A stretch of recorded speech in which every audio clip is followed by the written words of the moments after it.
Good morning, dear student. Today's topic is organ specific and tissue specific manifestation. A disease causing microbes enter the body through these different means. क्या होती हैं जो disease causing microbes होते हैं वो different mode of transport के द्वारा क्या करते हैं, इंटर करते हैं ह्यूमन की बॉडी के अंदर. Where do they go then, उसके बाद वो कहाँ जाते हैं. The body is very large when compare to the microbes. अगर हम माइक्रोब से कंपेयर करें तो उनकी अपेक्षा जो हमारी बॉडी है वो काफ़ी क्या है, बड़ी है. So there is are many possible places organ और tissue where they could go. तो यहाँ पर क्या हो सकता है, वो किसी भी पॉसिबल प्लेस में जैसे ऑर्गन या फिर किसी भी टिश्यू के अंदर वो जा सकते हैं. Do all microbes go to the same tissue, क्या सारे के सारे माइक्रोब सेम टिश्यू में जाते हैं या फिर सेम ऑर्गन में जाते हैं.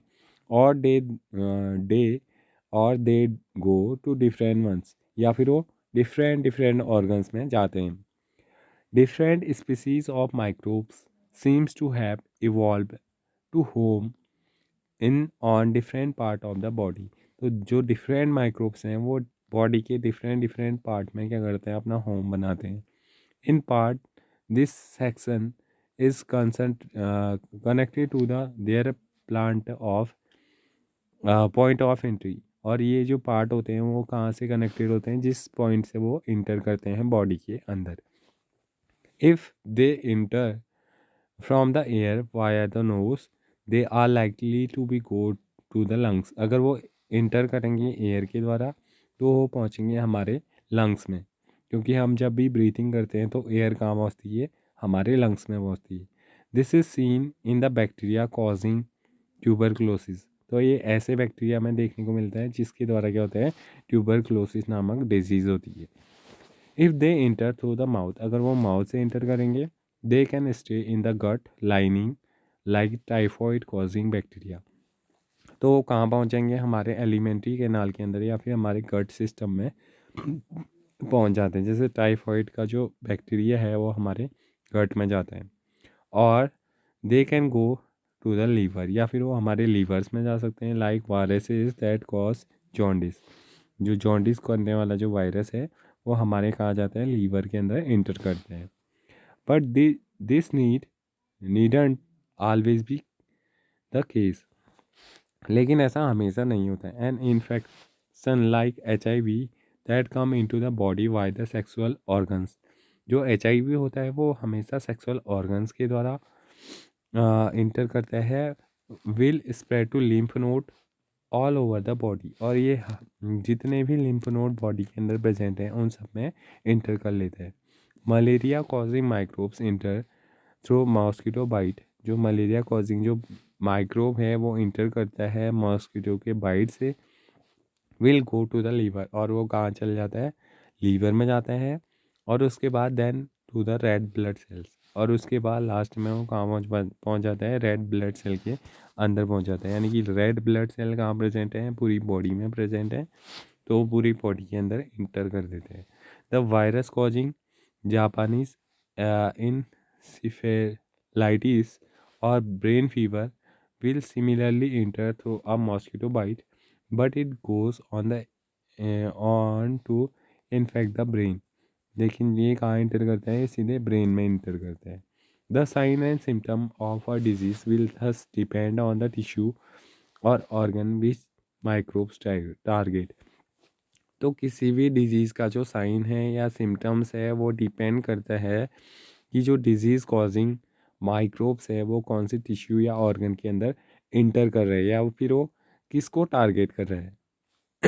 If the lungs are the target, अगर लंग्स टारगेट हैं then symptoms will be cough and breathlessness. तो इस टाइम पर क्या होगा, हमें खांसी होगी और सांस लेने में काफ़ी परेशानी होगी. If the liver is targeted there will be jaundice. अगर हमारे लीवर में अगर अफेक्ट कर रहा है, इंटर कर रहा है माइक्रोब, तो इसकी वजह से हमें क्या हो जाएगा, जॉन्डिस हो जाएगा. If the brain is the target will observe headache, vomiting, fleet और अनकॉन्शियसनेस. तो अगर हमारे ब्रेन को टारगेट कर रहे हैं तो हमें क्या होगा, हमारे सर में दर्द होगा, हमें उल्टी दस्त होंगी, फिट्स होंगी, और हमारा दिमाग जो होगा प्रॉपर्ली काम नहीं कर पाएगा।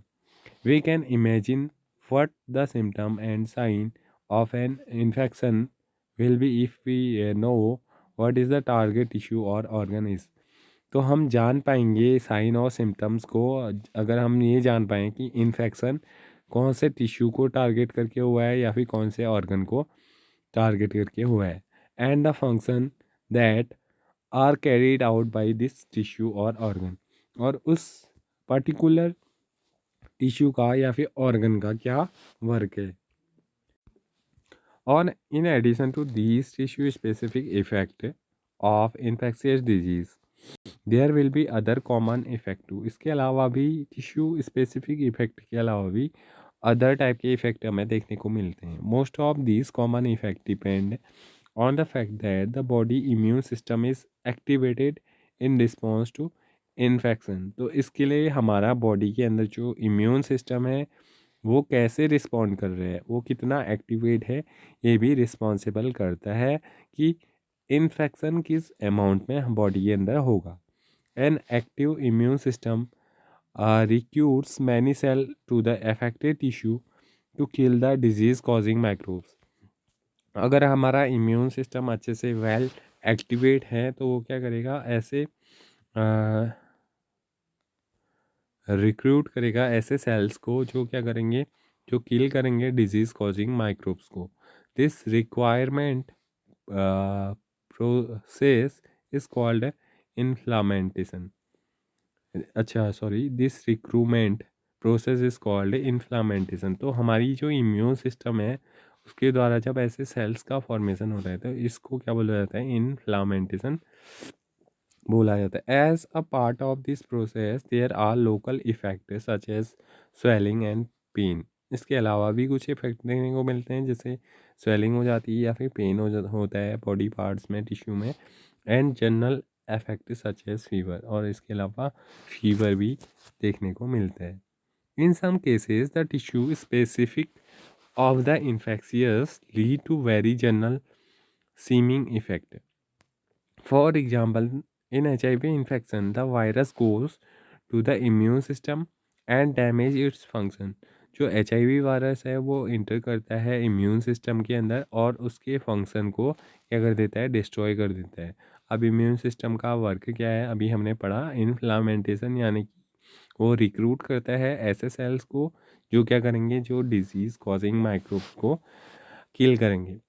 तो अगर हम देखें HIV के अंदर ही हमारा जो इम्यून सिस्टम है वो पूरी तरीके से क्या हो जाता है, डैमेज हो जाता है। Thus many of the effect of HIV AIDS are because the body can no longer fight off many minor infections that we face every day.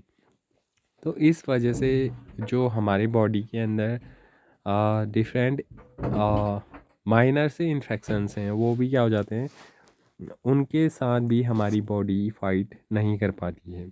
Instead every small cold can become pneumonia. और जो हमेशा छोटा सा छोटा भी हमें cold हो रहा है वो क्या हो जाएगा, वो कन्वर्ट हो जाएगा निमोनिया में। Similarly a major gut infection can provide major diarrhoea with blood loss.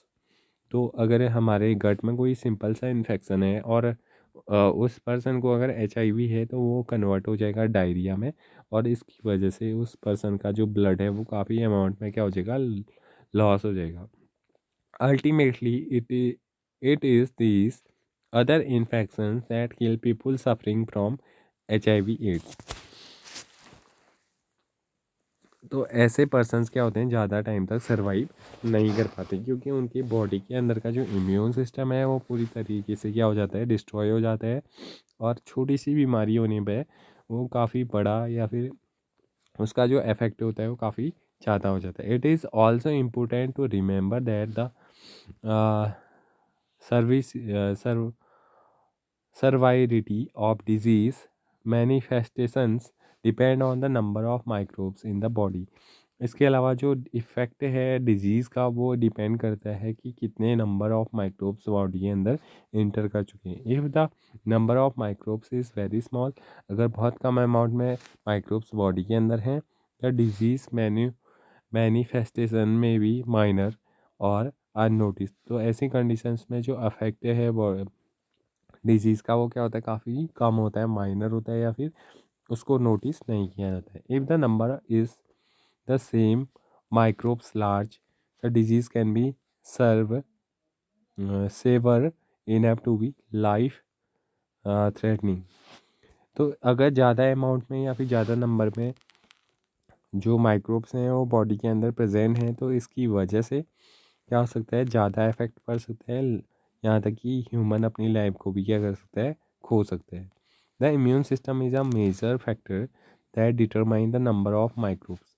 तो हमारा जो इम्यून सिस्टम है काफ़ी इंपॉर्टेंट है. ये क्या करता है, ये डिटरमाइन करता है मेजर फैक्टर कि कितने नंबर ऑफ माइक्रोब्स सर्वाइव कर रहे हैं इन द बॉडी, उनको किल करने का और उनके अगेंस्ट एंटीबॉडीज़ या फिर जो भी उसका काम है किल करने का वो करते हैं. We shall look into this aspect a little later in the chapter. और हम इसी चैप्टर के अंदर इसके बारे में आगे पढ़ेंगे. तो आज का लेक्चर यहीं पर कंप्लीट होता है. इससे आगे हम नेक्स्ट वीडियो में देखेंगे. Thank you.